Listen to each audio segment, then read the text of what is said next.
Hello students, class 12th का जो chapter 13 3D हमने स्टार्ट कर रखा है। मैं बात कर रहा हूँ elements of mathematics foundation book की। उसके एक्सरसाइज 13.3 आज हम स्टार्ट कर रहे हैं और इस एक्सरसाइज में हम 3 पॉइंट पर डिस्कशन करेंगे, जिसमें पहला पॉइंट है दो लाइन के बीच में एंगल कैसे फाइंड करें। अगर आपको वेक्टर या कार्टेशियन फॉर्मेट में लाइन दे रखी हो, मतलब उनका इक्वेशन दे रखा हो, तो और उन दोनों के बीच का एंगल अगर पूछा जाए तो वो कैसे फाइंड करें। अभी तक देखो 13.1 एक्सरसाइज में हमने दो वेक्टर के बीच का एंगल फाइंड करना सीखा था, ठीक है। चाहे हमको डायरेक्शन रेशो दे रखी हो, डायरेक्शन कोसाइन दे रखी हो, दोनों फॉर्मेट से हमने फाइंड किया था, ठीक है। अब की बार लाइन अगर मिल जाए तो कैसे फाइंड करें ये हम सीखेंगे। इसके साथ सेकंड पॉइंट है हमारा, किसी एक पर्टिकुलर पॉइंट की गिवन लाइन से डिस्टेंस कैसे फाइंड की जाती है, और इसी से रिलेटेड है किसी एक पॉइंट की किसी लाइन पे इमेज कैसे फाइंड करें, ठीक है। तो स्टार्ट करते हैं, फर्स्ट पॉइंट को देखते हैं। एंगल बिटवीन टू लाइंस, दो लाइन के बीच का एंगल हमको फाइंड करना है, ओके। तो दो लाइन के बीच का एंगल फाइंड कैसे किया जाता है। यहां पे आपको दो जो लाइनें दे रखी हैं, मतलब उनका जो इक्वेशन दे रखे वो कार्टेशियन फॉर्मेट में है ना।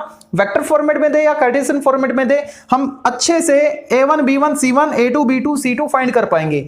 अगर वेक्टर फॉर्मेट में देता तो लैम्डा के साथ वाली जो टर्म होती है, उनके i j k के जो कोफिशिएंट्स हैं, जो स्केलर कंपोनेंट्स हैं, वो उस वेक्टर के क्या बन जाते हैं, डायरेक्शन, उस लाइन की क्या बन जाते हैं, डायरेक्शन रेशियोज, ठीक है।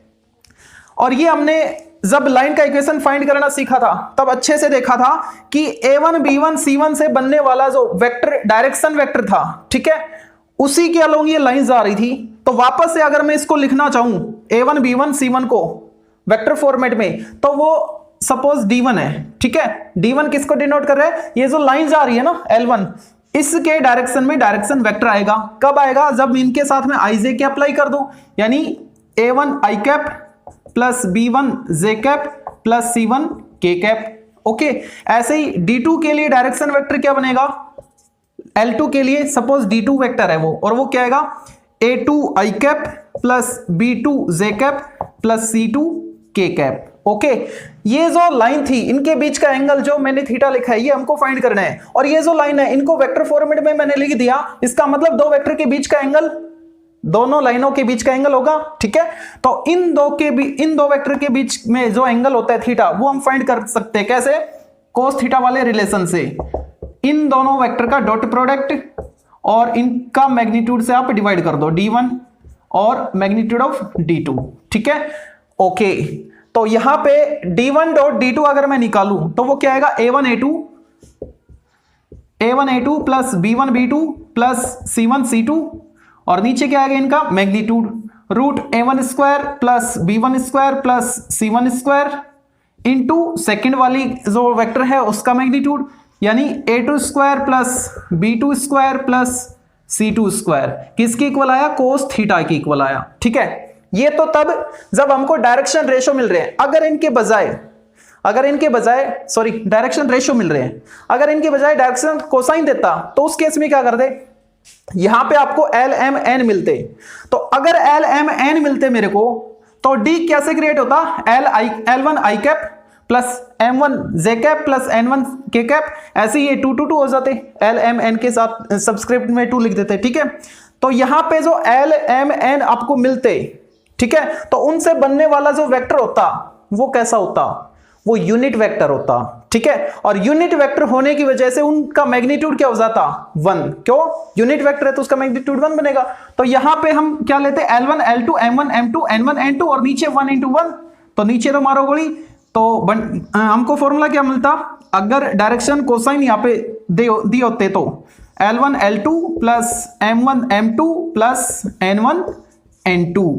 कब, जब आपको डायरेक्शन कोसाइन फॉर्मेट में लाइन के इक्वेशन मिलते, ठीक है, ए बी सी के बजाय एल एम एन फॉर्मेट मिलता।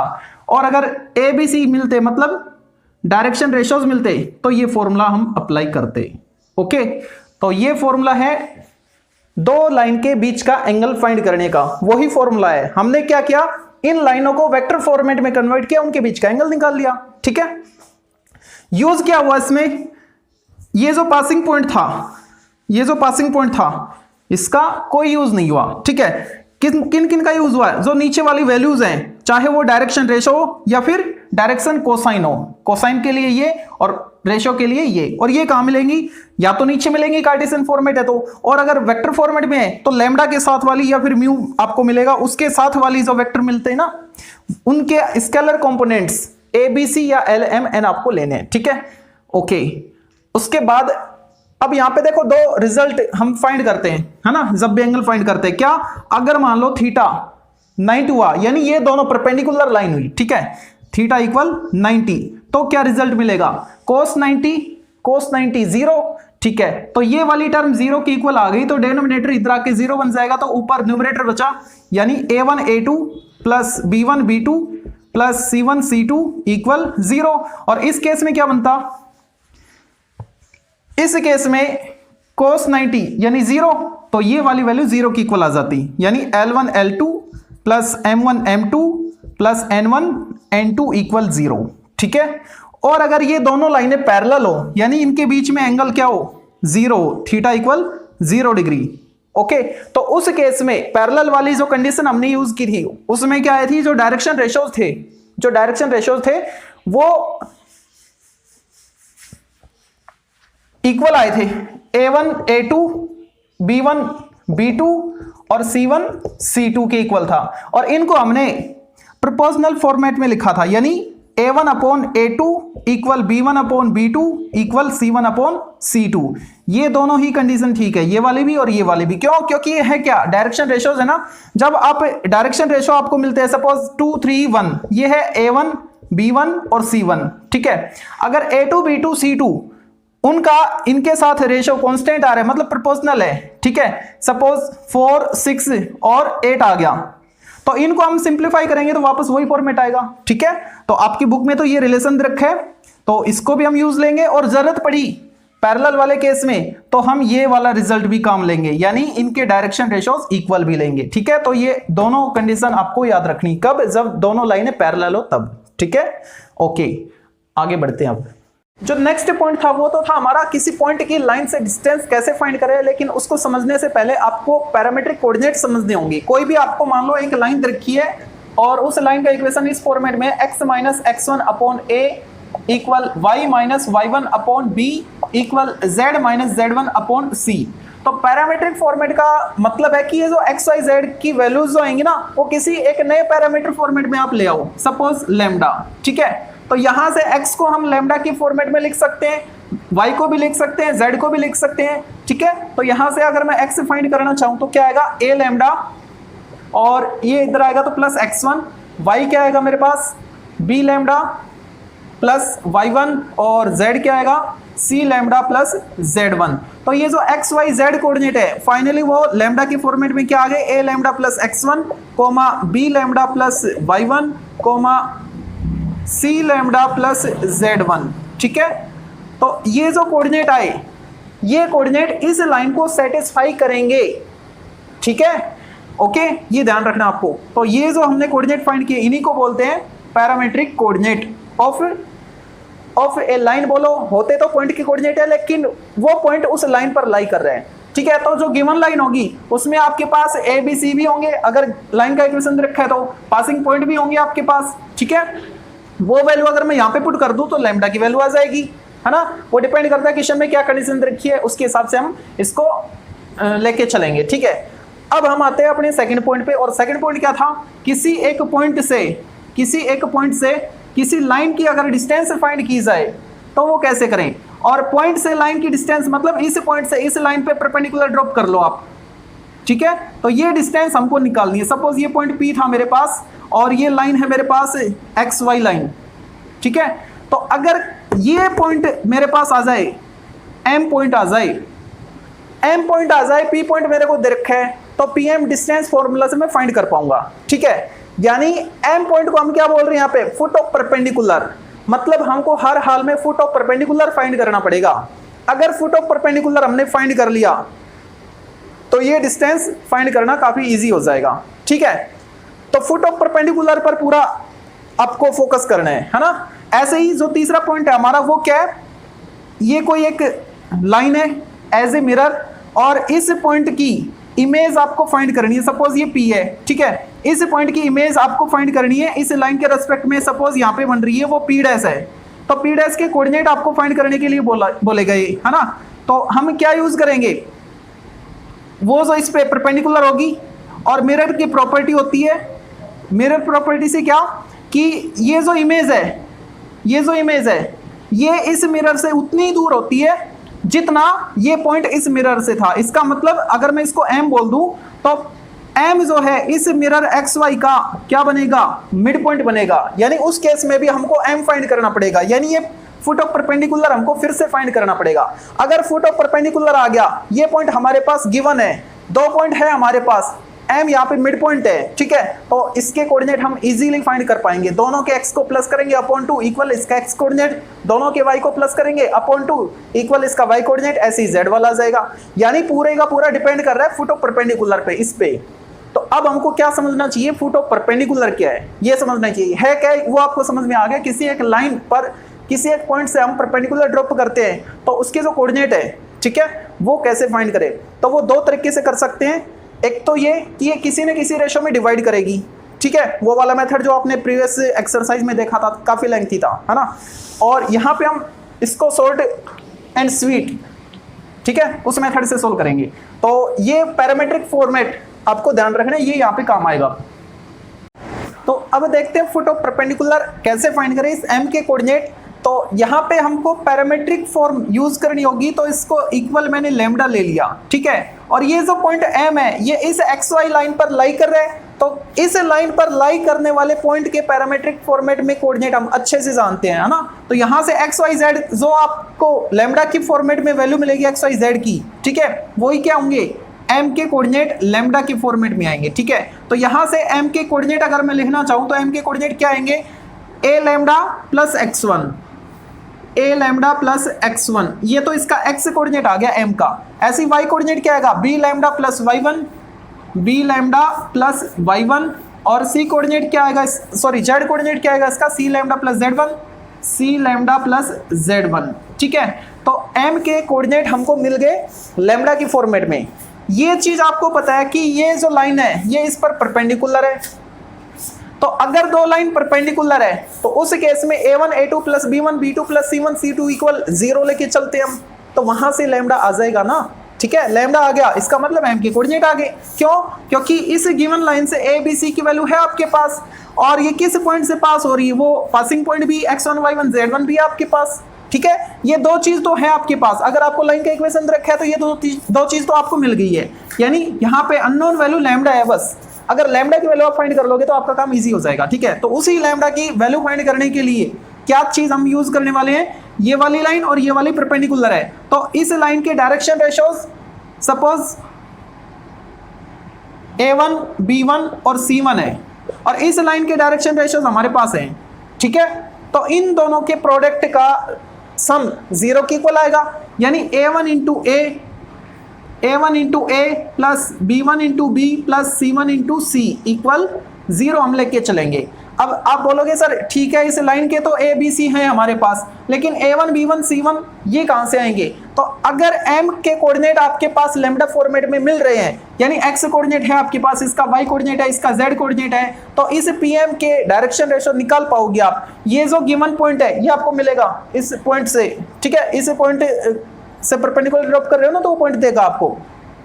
तो x2 माइनस x1 कर लेना आप, यानी इसमें से माइनस करोगे x0, इसमें से इसके y कोऑर्डिनेट में से माइनस करोगे y0, इसके z कोऑर्डिनेट में से माइनस करोगे, इसमें से माइनस करोगे आप z0, ठीक है। तो यहाँ पे ये तीनों आपके पास न्यूमेरिकल वैल्यू होंगी, तो बचेगा क्या फिर, ओनली लैम्डा ही तो बचेगा।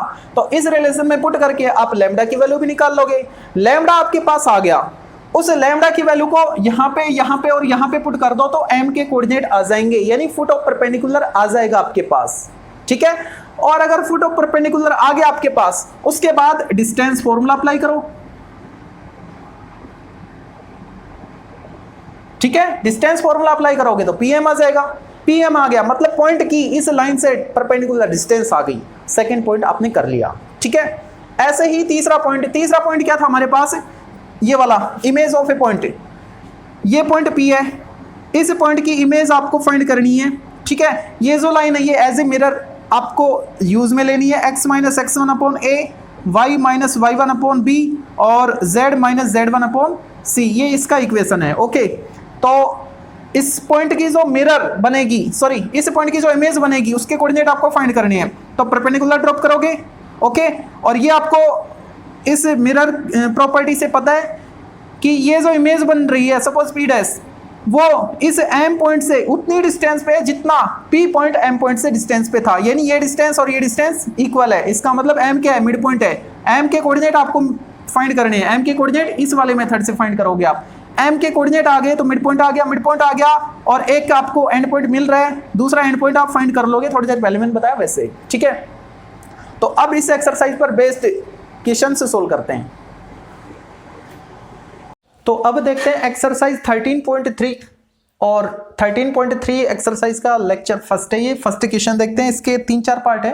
फर्स्ट पार्ट को देखते हैं। एंगल फाइंड करना है आपको, 2 लाइन रखी है और दोनों लाइन वेक्टर फॉर्मेट में है, ठीक है, कोई दिक्कत नहीं। हमको तो यहां से A1 B1 C1 और A2 B2 C2 चाहिए बस, ठीक है। तो लिख लो पहले A1 B1 C1, ठीक है, जो इनके डायरेक्शन रेशियोज हैं पहली वाली लाइन के, वो लिख लो A1, B1, C1 क्या आएंगे 1 2 -2 और A2 B2 C2 वो है आपके पास 2 4 -4। आप इसको सिंप्लीफाई भी कर सकते हो, क्यों, क्योंकि ये क्या है डायरेक्शन रेशियोज हैं, ठीक है। तो ये लिख सकते हो आप 1 2 -2। अब ये दोनों सेम है, ठीक है।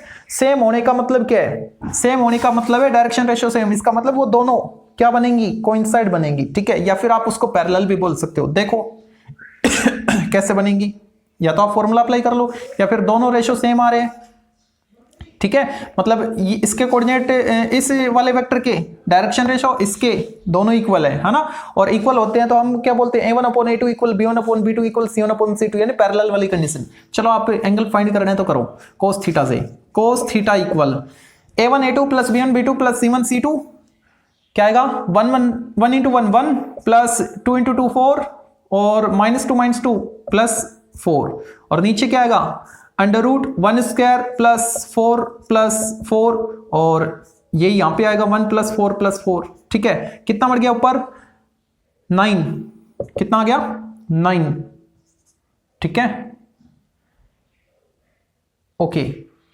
और नीचे क्या आएगा, नीचे आएगा आपके पास 3 × 3 9, cos थीटा इक्वल 1, ये क्या बन गया 1, cos थीटा इक्वल 1।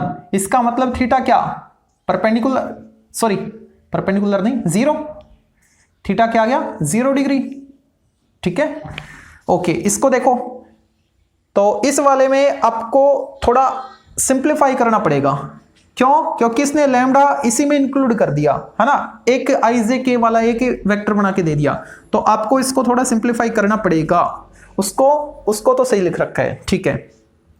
तो फर्स्ट वाले को मैं क्या लिखूं 3i cap plus 2j cap plus 2k cap, ये जो विदाउट लैम्डा वाली टर्म थी इनको IJK के साथ मैंने लिख दिया, ठीक है, प्लस लैम्डा को मैंने कॉमन ले लिया। अब बचेगा क्या 1i कैप यानी i कैप, और 2 लैम्डा था तो लैम्डा कॉमन आ गया 2j कैप, और plus minus minus 4 lambda common आ गया k कैप, ठीक है।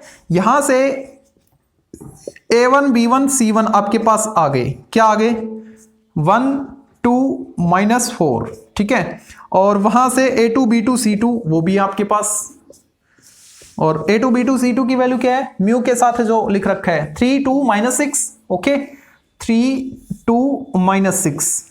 अब इनके बीच का एंगल हमको निकालना है, ये सिंप्लीफाई नहीं हो रहा है कोई बात नहीं, तो क्या लिखे cos theta equal A1 A2 यानी 3 plus B1 B2 4 C1 C2 24, और नीचे क्या आएगा √ इनका स्क्वायर ऐड कर लो, तो 1 प्लस ये कितना हो गया 4 और ये कितना हो गया 16 4 21, तो पहले वाला आया √21, दूसरे वाला क्या आएगा रूट के अंदर 3² 9 4 13 और ये 36 और 4 49 49 7 आ गया बाहर, क्या आ गया इंटू 7, ठीक है। अब इनको सिंप्लीफाई करो, कितना आएगा 31 और नीचे 7√21, ये तो cos थीटा आया, मेरे को तो ओनली थीटा चाहिए, तो थीटा क्या बनेगा इधर आके cos इनवर्स 31/7√21, ठीक है। यहां पे आप छोड़ सकते हो। हाँ एक चीज और, ये जो लाइन होती है ना इनके बीच में 2 एंगल बनते हैं, शायद मैंने पहले भी बताया था, ठीक है। एक एक्यूट एंगल बनता है और एक ऑब्ट्यूज एंगल बनता है। आपके यहाँ पे 12th स्टैंडर्ड में एक्यूट एंगल दे रखा है, तो जनरली इसको मोड के अंदर लेते हैं, अगर नेगेटिव आ जाएगा तो उसको पॉजिटिव कर लेंगे, ठीक है। तो ऐसा ही एक क्वेश्चन आया था 13.1 में, पता नहीं कौन सा क्वेश्चन था, उसमें आपको मिल रहा था थीटा इक्वल कोस इनवर्स -4/9 करके आंसर आ रहा था ना, और उसको मैंने एज इट इज लिख दिया था। तो चाहो तो आप उसको मोड के अंदर ले सकते हो, वैसे वो गलत नहीं है, हमने वो ऑब्ट्यूज एंगल बता दिया, ठीक है, माइनस कर दिया मतलब ऑब्ट्यूज एंगल था वो। लेकिन आपकी बुक में एक्यूट वाले दे रखे हैं, तो आप उस पर मोड अप्लाई कर लोगे, मोड अप्लाई करोगे तो वो -4/9 + 4/9 में कन्वर्ट हो जाएगा, यानी कोस इनवर्स 4/9। 13.1 का कोई क्वेश्चन था वो, ठीक है। आगे बढ़ते हैं आप। तो अब देखते हैं फर्स्ट का थर्ड पार्ट। यहां पे आपको लाइन के इक्वेशंस कार्टेशियन फॉर्मेट में दे रखे हैं, लेकिन हमको तो a1 b1 c1 a2 b2 c2 चाहिए, वो यहां से मिल रहे हैं, ठीक है। उनको लिख लो a1 b1 और c1। a1 b1 c1 क्या है 3 4 5, a2 b2 c2 वो भी है आपके पास 4 -3 और 5, ठीक है। अच्छा, अब कोस थीटा फॉर्मूला अप्लाई करो। कोस थीटा क्या था a1 a2 यानी 4 3 12 plus b1 b2 4 into -3 -12 plus c1 c2 25। Okay, नीचे क्या आएगा अंडर रूट इसका स्क्वायर करो तो ये आएगा आपके पास 9 + 16 + 25 इंटू दूसरे वाले में स्क्वायर करो 3 4 5 वही आएगा 9 + 16 + 25, ठीक है। तो ये तो कैंसिल, ऊपर 25 और नीचे क्या आएगा, कितना हो गया 50 ओनली 50 1/2। cos थीटा इक्वल 1/2 है तो थीटा क्या आएगा π/3, 60 पे होता है ना 1/2 कोस में, ठीक है। तो ये एंगल आ गया। अब सेकंड वाले को देखते हैं, तो यहां से भी a1 b1 c1 a2 b2 c2 आपको निकालने पड़ेंगे और वो आपको मिल चुके हैं। a1, b1, c1, a1 b1 c1 आपके पास क्या है 2 2 1 और a2 b2 c2 वो भी है आपके पास, और वो क्या है 7 2 12, ठीक है। अब यहां से cos थीटा का अगर फॉर्मूला अप्लाई करें तो क्या आएगा, इन दोनों का प्रोडक्ट करो पहले तो 14 प्लस इन दोनों का प्रोडक्ट 4 प्लस 12 1 12 और नीचे क्या आएगा इनका सेपरेट रूट 4 + 4 8 + 1 9 यानी 3 7 स्क्वायर 14 9 49 इंटू 49 + 4 और ये 144 काफी बड़ा जा रहा है, इसको लिख लो आप 49 + 4 + 144 12 था ना 144, ठीक है। ऊपर वाले को प्लस करो कितना आएगा, ये आएगा 14 और 4 18 12 30 ये 3 कट जाएगा 10 आएगा ऊपर, और नीचे रूट के अंदर क्या इनको ऐड कर लो तो ये आएगा 4 4 8 और 9 17 कैरी 1, ठीक है। 4 4 8 और 1 9 कोई कैरी नहीं, लेकिन ये 1 बचा हुआ है तो 1 आ गया, ठीक है। ये तो cos थीटा आया, तो थीटा कितना आएगा cos इनवर्स 10/√197। ये तो ऑलवेज पॉजिटिव क्वांटिटी है, ठीक है, इस पे मोड अप्लाई मत करो। अब देखते हैं क्वेश्चन नंबर फर्स्ट का लास्ट 5th पार्ट। तो ये जो 5th पार्ट है ना ये स्टैंडर्ड फॉर्मेट में नहीं है। देखो एक तो यहाँ पे मिस्टेक है -x आ रहा है ना, x अकेला होना चाहिए पॉजिटिव होना चाहिए, और ये देखो z = 5 करके रखा है, हमको तो ऐसा कुछ चाहिए, ठीक है। तो ऐसा बनाने के लिए क्या करें, यहां से माइनस साइन कॉमन ले लो, माइनस साइन कॉमन लेंगे तो x पॉजिटिव और 5 नेगेटिव हो जाएगा, और उस माइनस साइन को डिनोमिनेटर में ट्रांसफर कर दो, ठीक है। तो ऐसा कुछ आ रहा है y, ये तो बिल्कुल सही लिखा हुआ है, और इसको क्या लिखें, ये -5 इधर आके हो जाएगा ना -5 z -5 बनेगा, ठीक है। ओके, अब इधर जो कांस्टेंट बचेगा उससे आप डिवाइड करोगे, तो इधर कांस्टेंट क्या बचा 0, तो 0 से आप डिवाइड करोगे, ठीक है। अगर मान लो यहां पे कैसे भी करके 1 आ जाता तो /1 लिखते फिर, ठीक है। और दूसरा क्या है, दूसरा तो बिल्कुल ठीक मिल रहा है आपको, चाहो तो -0 कर लो कोई दिक्कत नहीं, क्यों, क्योंकि हमको x1 y1 z1 नहीं चाहिए एंगल के लिए, 1 - y। हाँ, इसको थोड़ा तमीज से लिखो, कैसे, यहां पे y नेगेटिव है तो माइनस साइन कॉमन लो तो y -1 हो गया, और वो माइनस साइन नीचे आ जाएगा, इधर क्या बचा z -5/2, ठीक है। अब यहां से a1 b1 c1 a2 b2 c2 आपको मिल चुके हैं, a1, b1, c1। a1 b1 c1 क्या है आपके पास -3 -2 एंड 0, और B1 A2 B2 C2 दूसरे वाले के जो डायरेक्शन रेशियोज हैं A2 B2 C2 वो आपके पास क्या है 1 -3 एंड 2। ठीक है, अब cos थीटा वाला फॉर्मूला अप्लाई करो, इनको मल्टीप्लाई करो -3, इनको करो +6, ये तो 0 हो गया। और नीचे क्या आएगा, इसका रूट के अंदर स्क्वायर को ऐड कर दो, तो 3 का 9, 4 2 का 4 16, सॉरी 9 और 4 13, और ये क्या आएगा 1 + 9 10 और 4 14। ठीक है, ऊपर कितना आया 3 और नीचे कितना आएगा, एक के रूट के अंदर मल्टीप्लाई कर दो इनको, तो रूट के अंदर आएगा 14 3 जा 42, 14 + 4 है ना,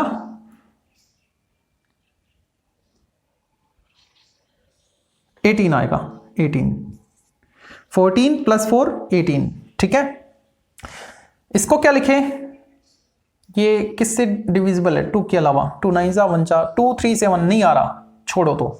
ठीक है, तो यहां से थीटा क्या आएगा cos इनवर्स 3/√182। अगर मान लो ये 3 नेगेटिव होता तो इसको हम मोड के अंदर लिखते, पॉजिटिव है तो कोई दिक्कत नहीं है। ठीक है, अब देखते हैं क्वेश्चन नंबर 2 को, ये भी वैसा ही है, उसी में अगर पार्ट इंक्लूड करके दे देता तो क्या हो जाता है इसका।